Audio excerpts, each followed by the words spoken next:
Ok. Boa tarde.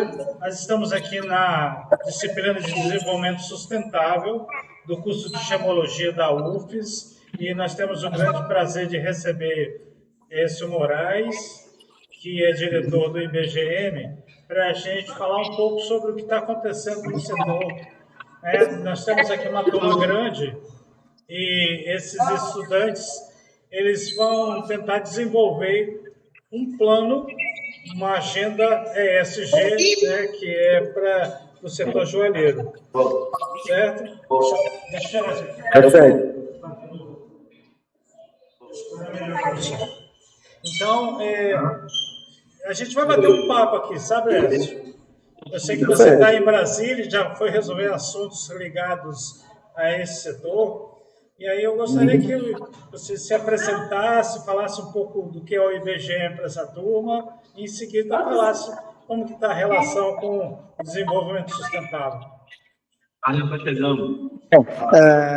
Primeiramente, obrigado, professor Spinacê, pelo convite. É um prazer enorme estar aqui imagino que seja uma aula inaugural, né, desse curso de sustentabilidade, essa disciplina, né, de sustentabilidade do curso que já é de gemologia na Universidade Federal do Espírito Santo.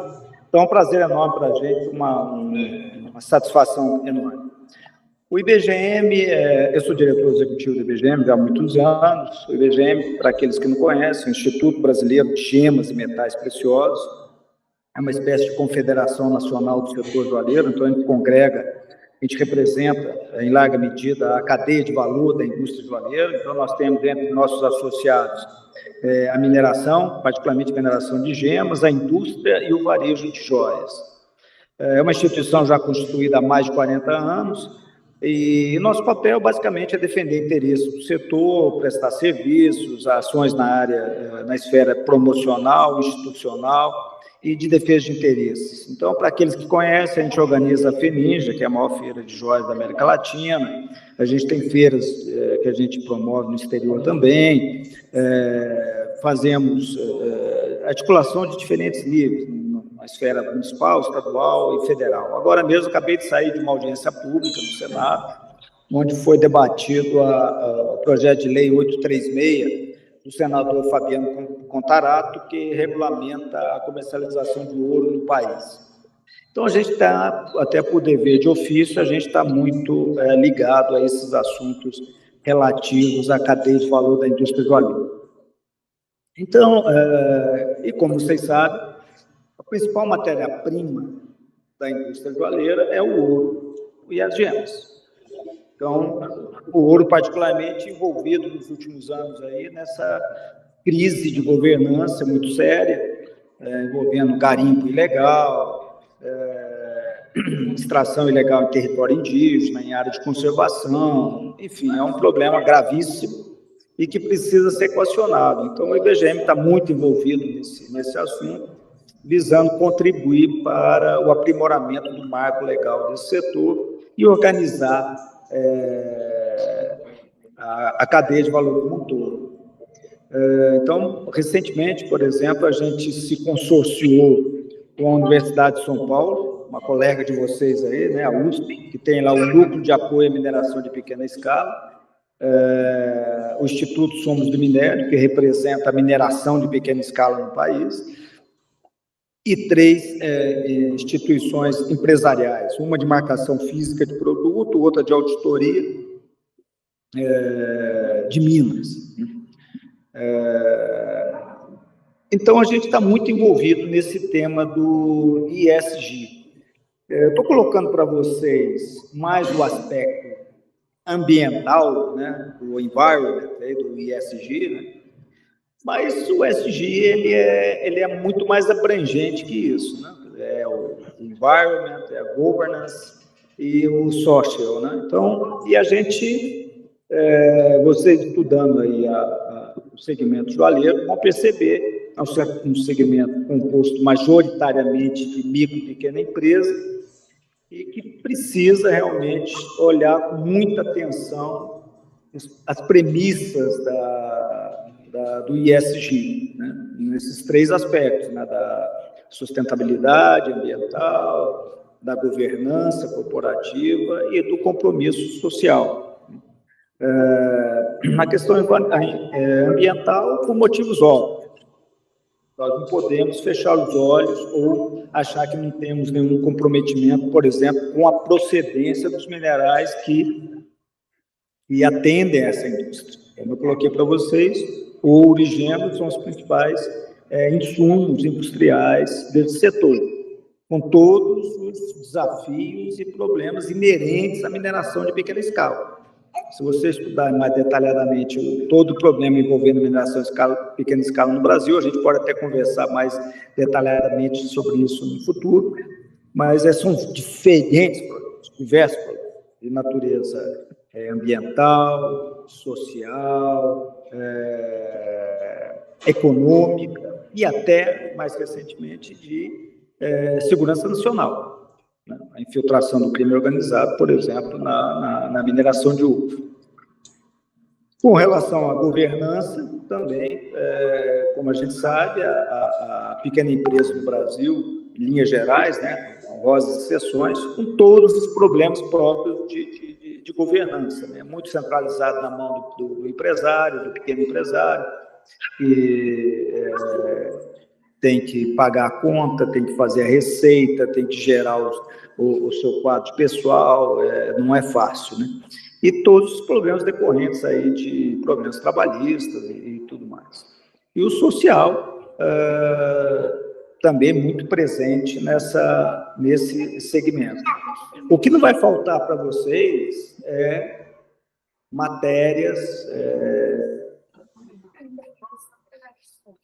que possam embasar um estudo de caso, um TCC, ou um documento acadêmico de análise desse setor. Então, o IBGM, na medida que puder contribuir, ele tá aberto. O que eu quero dizer é que a mineração de pequena escala e a indústria joalheira é um campo extremamente fértil para vocês, primeiro, contribuírem, né, para a melhoria desse setor, nos aspectos de ESG, e você tem fontes aqui de análise muito ricas para vocês desenvolverem material acadêmico para aprimorar esse setor. Por exemplo, a questão da rastreabilidade do ouro, que está muito em voga, né? Como vocês sabem, ao contrário das pedras, é praticamente impossível você identificar a procedência de um ouro refinado, 999,99. Você não consegue, não tem como, né? Um ouro doré, que a gente fala, que é aquele ouro não um ouro 60%, né, que está ali, foi apenas amalgamado na origem, na mina, aqui ele tem alguns contaminantes, que a gente fala, que podem ajudar você a identificar a procedência daquele metal. Mas o metal, depois de plenamente refinado, acabou, não tem jeito. Então, a questão da rastreabilidade nesse setor é muito importante. E sem desenvolver um modelo de rastreabilidade, você não consegue coibir a principal fragilidade dessa cadeia, que é você extrair ouro ilegalmente de um território indígena ou de uma área de conservação ambiental, levar esse metal para uma área que está legalizada, que tem PMG, licença ambiental, etc., misturar esse ouro, você está o que eles chamam de está fazendo a lavagem do ouro. Você está legalizando um ouro proveniente de uma extração ilegal. Então, o modelo de rastreabilidade tem que coibir essa prática. O IBGM está muito envolvido nisso, ele constituiu, como eu falei para vocês, em parceria com a USP, um modelo de rastreabilidade que contempla um primeiro passo, um georreferenciamento por satélite. Você consegue, por satélite, identificar se aquela mina não extrapolou a poligonal. Poligonal é a fronteira que foi permitida a extração de ouro, né? Então, se ela não extrapolou aquela poligonal, se ela está com os documentos que habilitam a extração, licença ambiental, permissão de lavra garimpeira em dia. A USP faz esse trabalho, são documentos públicos, e o georreferenciamento ela tem uma plataforma que faz isso. A USP aprovando, dando um ok nesse primeiro checklist, entra uma segunda empresa que faz auditoria in loco. Ela vai na operação da mina e verifica se não tem trabalho escravo, se não tem trabalho infantil, se as condições operacionais da mina, se a quantidade de equipamentos é condizente com o que ele declara que ele produz. Passou essa segunda fase, esse segundo checklist, né? É feita a marcação física do ouro produzido através de um marcador cerâmico indelével. Nós já testamos isso, ele entra na amalgamação do ouro ali na mina, ele fica incrustado e ele sobrevive a um refino, e você consegue identificar o marcador do ouro 999,99, então isso é muito importante, né? E cada marcador físico está associado a um número de série. Então você consegue fazer a rastreabilidade do metal ao longo da cadeia de custódia, desde a origem até a barra, que vai para uma indústria joalheira, ou vai para exportação, ou vai para investimento. No investimento menos hoje, porque os bancos até não estão armazenando ouro mais. Mas não vai para ouro cambial, ouro central, etc. Então, a questão da rastreabilidade, por exemplo, é um tema muito premente, muito interessante, muito em voga, foi amplamente debatido hoje nessa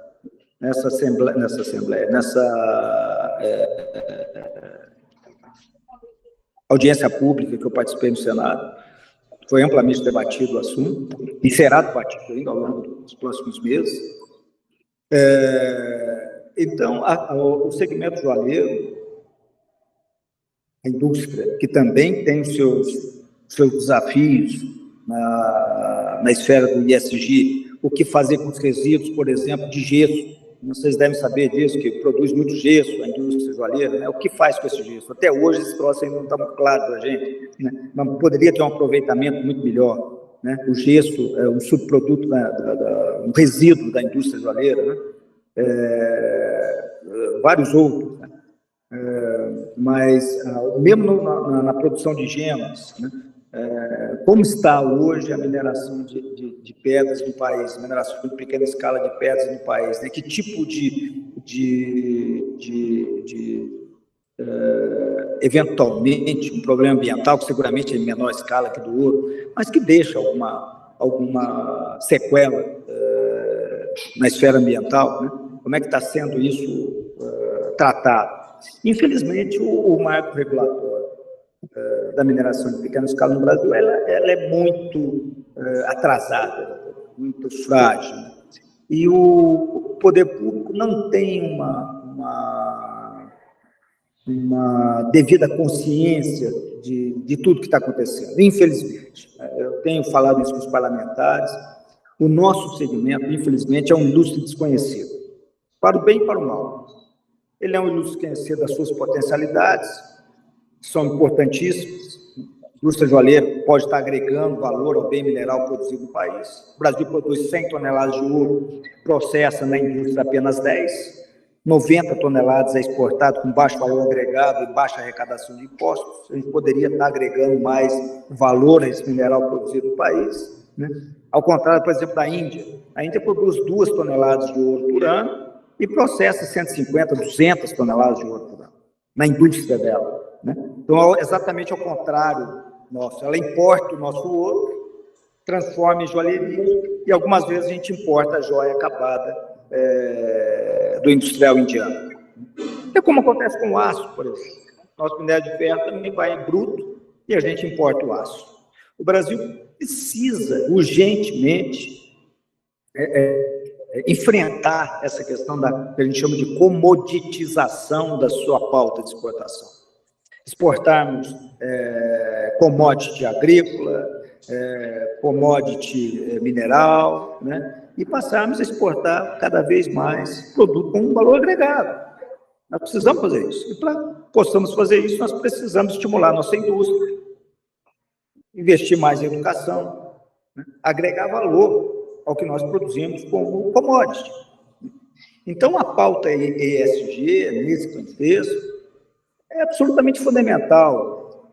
É importante a gente fugir um pouco do estigma ou do estereótipo de que sustentabilidade é só ambiental. É ambiental, não tem dúvida. Nós vivemos hoje uma crise climática de proporções extremamente preocupantes. Mas o escopo da agenda ESG é muito maior, né? Tem a ver com social, tem a ver com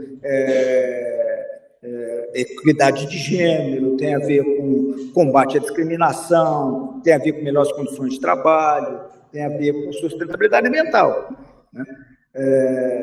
Então, eu tenho a parabenizar a iniciativa do professor Spinacet de vamos dizer, promover essa cadeira de ESG no curso de gemologia da universidade, porque definitivamente está na pauta do dia e não é uma moda, é um imperativo de sobrevivência para as empresas e para o próprio país, né?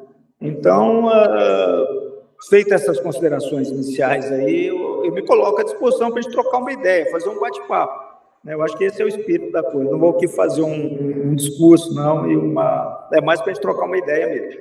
Ok. Obrigado. A turma aqui é de terceiro período, na maioria deles. Então, eles são novos na faculdade, né? Novos na universidade. O IBGM, ele é um órgão que trabalha, né, que emprega, né, todo o setor, desde a extração até a joia lá na vitrine, não é isso? Vocês estão ligando com isso aí, né? Aí eu gostaria que você falasse um pouquinho para o pessoal saber como que é a indústria joalheira, esse processo, como que isso acontece, para que eles possam saber um pouco mais. Você pode falar? Uhum. Posso, claro. Realmente, o IBGM ele está envolvido com o que a gente chama da cadeia de valor da indústria joalheira. São, basicamente, esses três elos, né? O elo da mineração, particularmente mineração de ouro e mineração de pedra, os principais insumos industriais da indústria, né? O elo da indústria e o elo do varejo. E da exportação. Quando a gente fala aqui da indústria, vai para a exportação também. Cada um desses elos tem suas particularidades, peculiaridades e desafios. O ouro hoje, particularmente, está uma crise gravíssima de governança, muito grave, muito séria, devido a tudo que são 400 anos de déficit de governança acumulados, né? O governo brasileiro vive uma relação de amor e ódio com a mineração dele.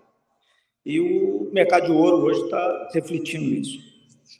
O segmento de gemas em menor escala, com problemas ambientais, problemas de governança, problemas de natureza tributária muito sérios, né? Vou te dar um dado, professor.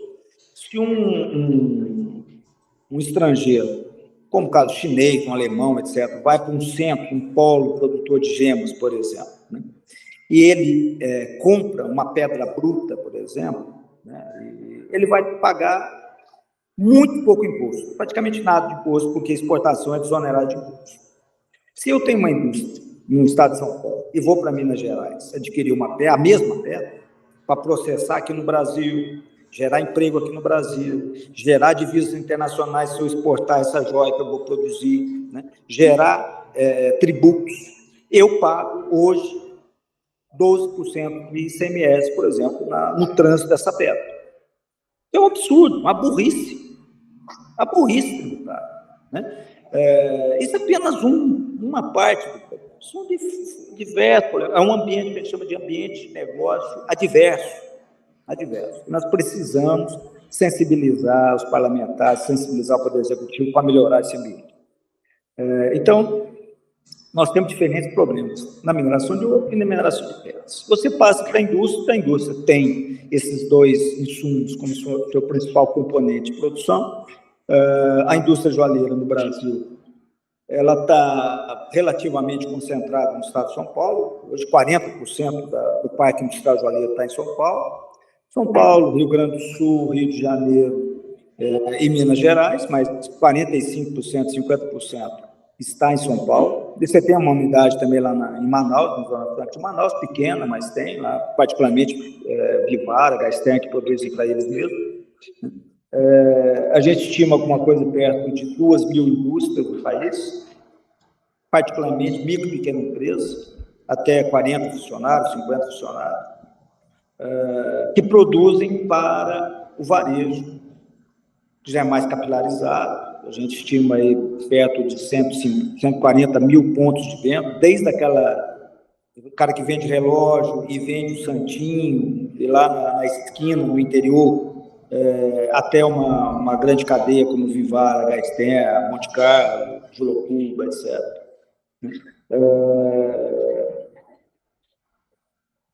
E esse setor, essa indústria, deve estar exportando hoje uma coisa perto de 100 milhões de dólares, podia estar exportando sem muito esforço, alguma coisa perto de $1 bilhão, se ele tivesse um ambiente mais favorável, né, que estimulasse a agregação de valor do ouro e das pedras produzidas no Brasil e tivesse um ambiente mais favorável para a indústria.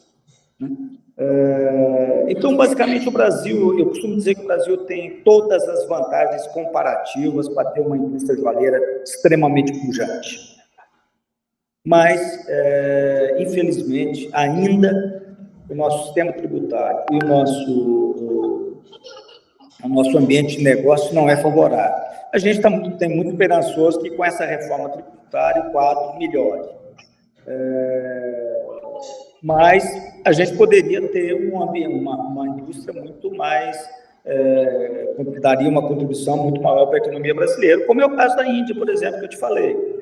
Professor, a Índia deve estar exportando hoje uma coisa perto de 50 bilhões de dólares em produtos de joalheria. Se a gente juntar todo o agronegócio nosso, somado com a produção mineral, não sei se chega nisso. Entendeu? Então, e produz 2 toneladas de ouro por ano. Agora, o ambiente lá é muito mais favorável.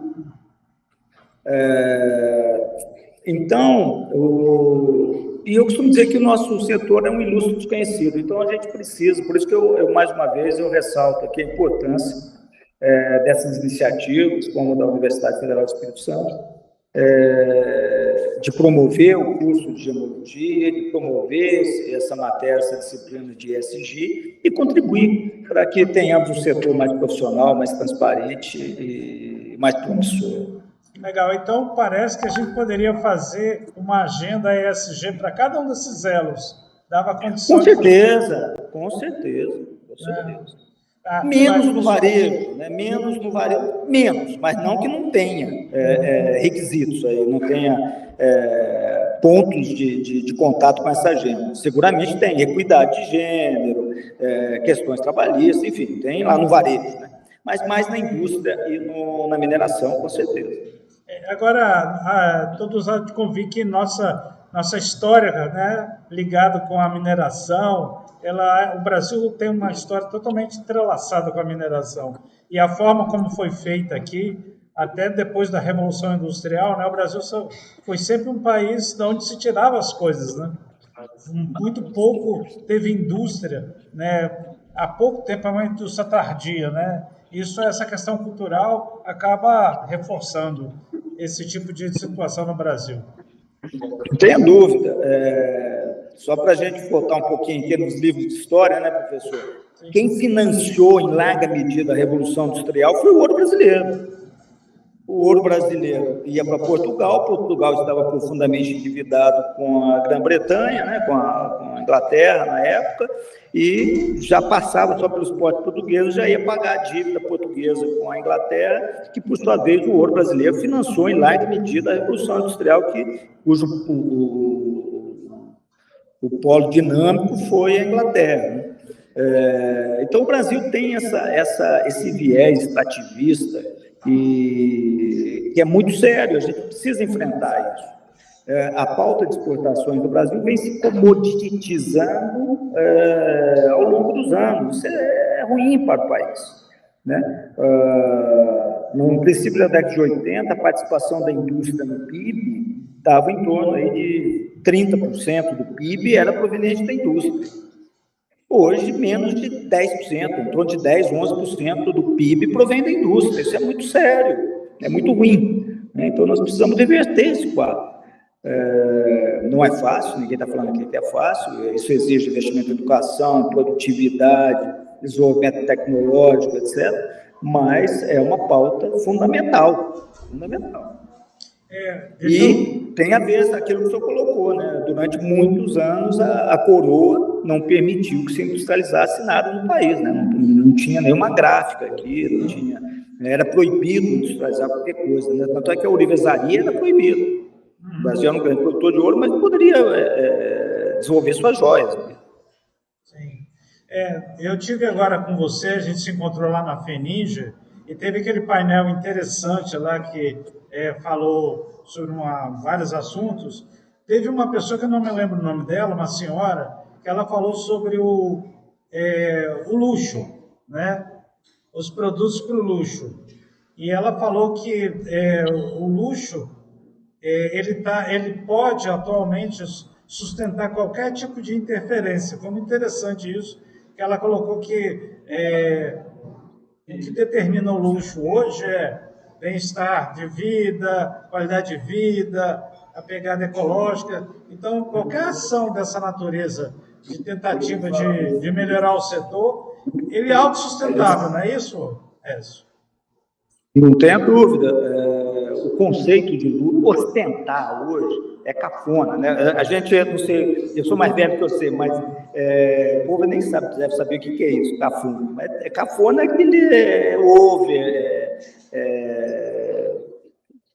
não é cool, né? Então, hoje, você ostentar é muito brega, não tem nada a ver. Então, o conceito de luxo hoje o luxo é ter uma qualidade de vida, o luxo é ter um lençol de linho, o luxo é curtir um fim de semana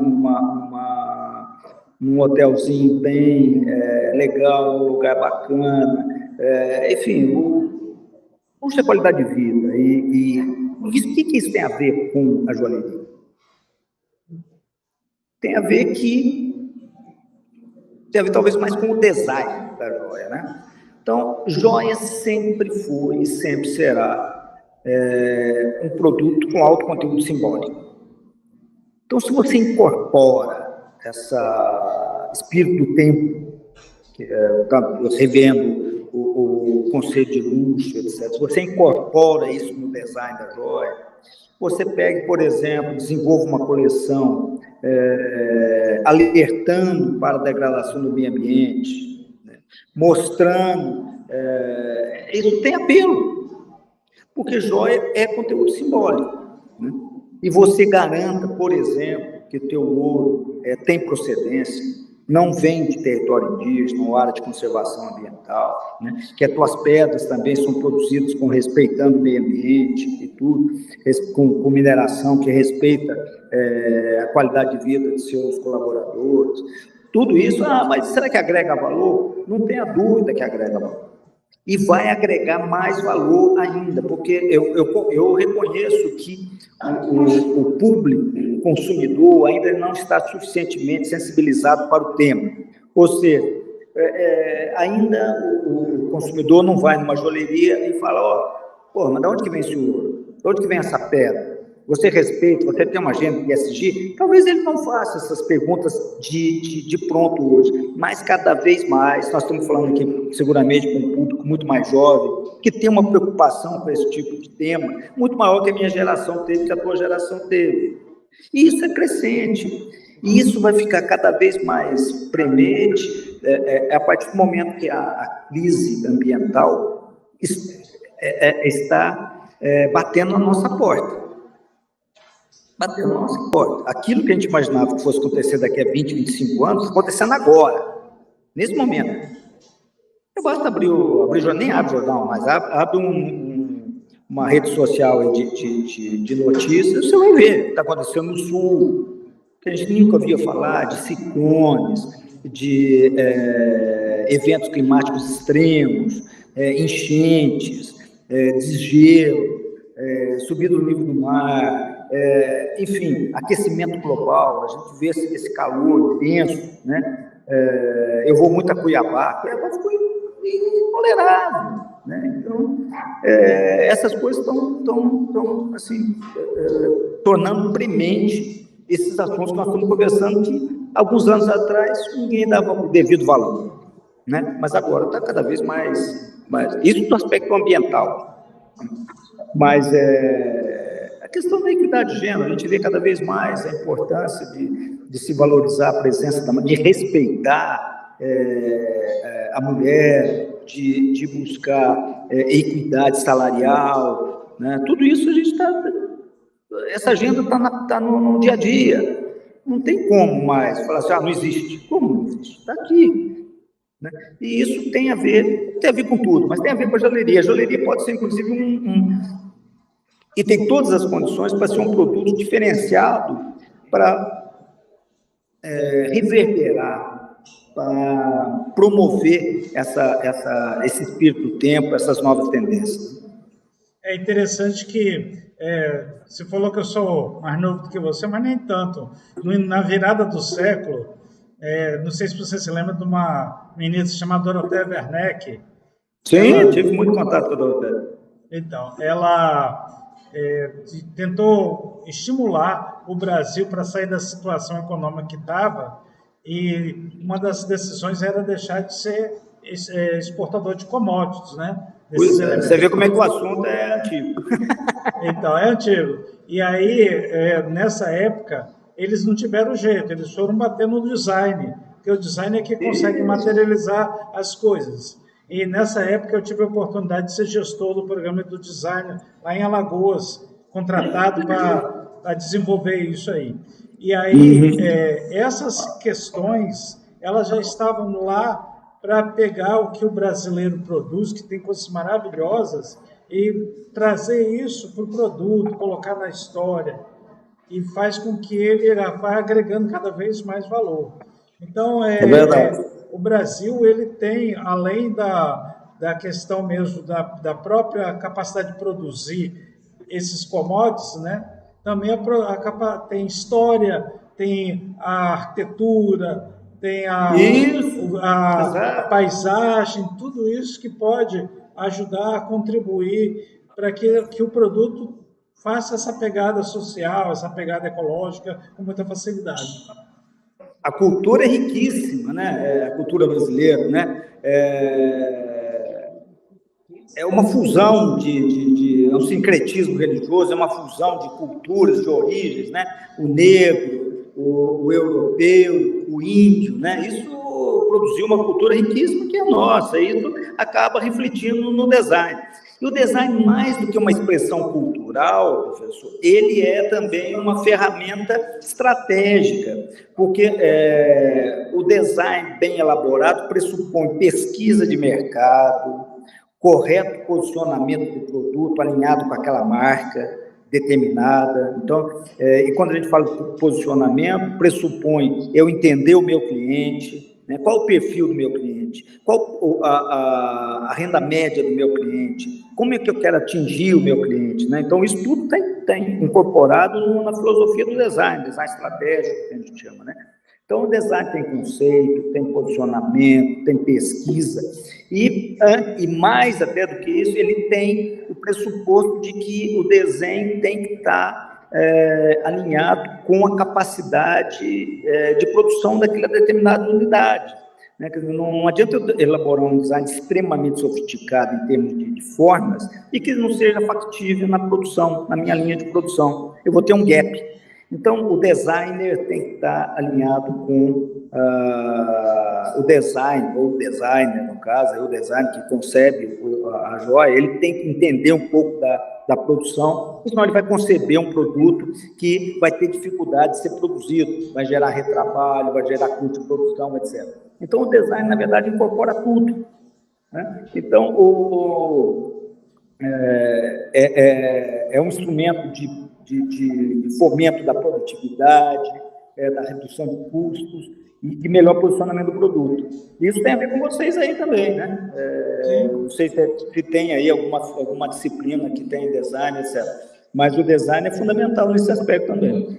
Então, porque tem de dois design, tem universaria, mas eu estou colocando isso porque na hora de alguém projetar uma joia, se você tem definido as pegadas ecológicas, as pegadas ambientais, elas acabam dando subsídios para você fazer um projeto interessante. Então, mais do que uma coisa, esse negócio de desenvolvimento sustentável é muito chato, muita teoria, muita coisa, mas ela tem uma relação com a prática muito forte, não é isso? Não tenha dúvida.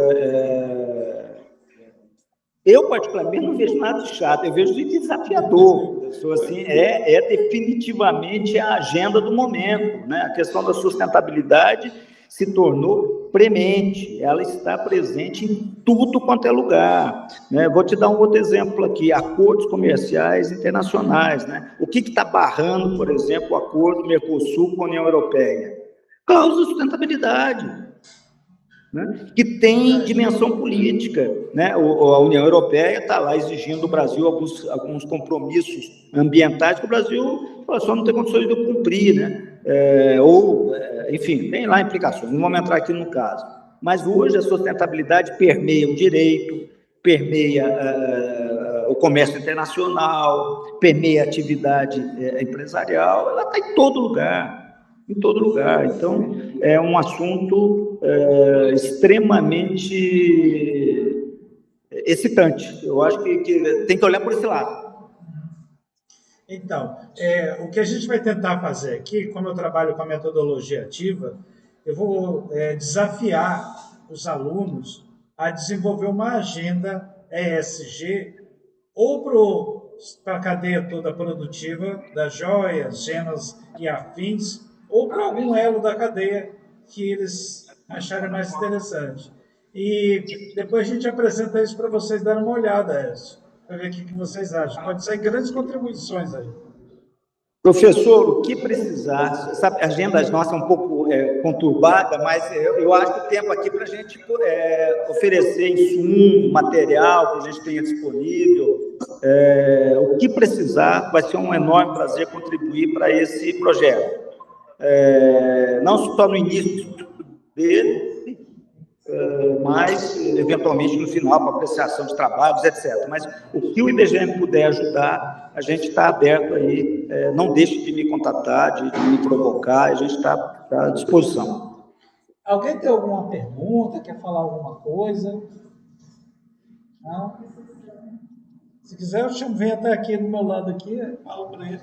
Não tem vergonha não, essa é gente boa, né? Não faz mal a ninguém, não. Eles estão meio envergonhados. Mas a gente vai avançar, depois a gente pergunta alguma coisa. Eu estou aberto, inclusive, professor, se quiser fazer um encontro presencial aí, é só me agendar com alguma antecedência e a gente vai ser um prazer ir aí, mais uma vez. Já tive uma vez, vou de novo. Tá bom, muito obrigado. Eu queria agradecer em nome da disciplina e também do curso de Gemologia da UFES. E conte com a gente aqui também. Precisar. Eu que agradeço. Um abraço a todos. Salva de palmas para ele. Obrigado. Tchau, tchau, professor. A gente se vê por aí. Tchau, tchau. Nos vemos. Tchau.